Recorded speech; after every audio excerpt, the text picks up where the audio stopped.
আজকে সারাদিন আমাদের বাসায় গ্যাস নাই, এজন্য দুপুরবেলা খাইছি হচ্ছে রুটি, কলা, মুড়ি। আর রাতের বেলা আর সম্ভব হইতেছে না, কি খাবো, এত পরিমাণে ক্ষুধা লাগছে। ভাতের ক্ষুধা কি আর রুটি, কলা, মুড়ি দেওয়া হয়? এখন যে বাজারে যায় আপনাদের ভাইয়া কি নিয়ে আসছে, নান রুটি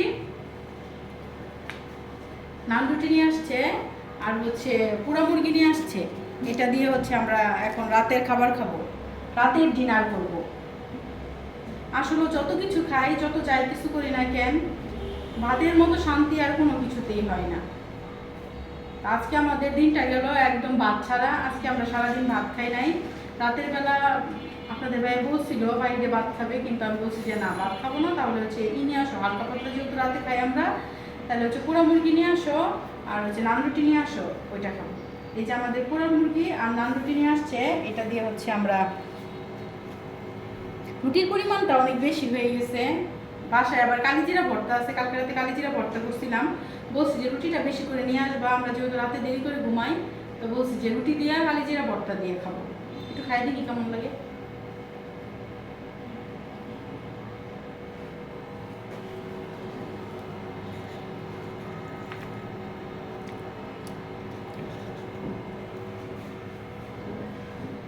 আসলে ভাতের মতো কিছু হয় না।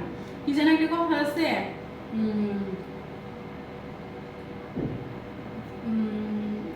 খালা বলো, চাচি বলো, খালা বলো মার মতো না, চিরা বলো, মুড়ি বলো ভাতের মতো না, এরকম একটা কথা আছে না গ্রাম অঞ্চলে। আসলে কিন্তু কথাটা সত্য। ভাত আমরা যতই খাই, তারপরে হচ্ছে ভাত খাইতে কিন্তু কোনো সময় অতৃপ্তি লাগে না। আর এগুলো কিন্তু একদিন দুই দিন খাইলে কিন্তু অতৃপ্তি হয়ে যায়, আমরা মানে খাওয়ার কোনো রুচি আসে না।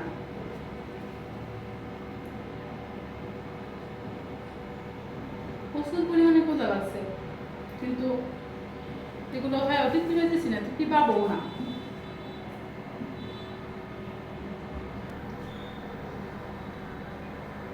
আমাদের বাইরে বলছিলাম সালাদ আনছো, সালাদ আনছো, হ্যাঁ সালাদ আনছি, হ্যাঁ সালাদ আনছি।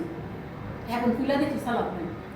সবসময় হলো বড় বড় কথা বলবো, খালি বড় বড় লেকচার মারবো, কিছু বললেই খালি ধমক করে আমার বসে রাখবো।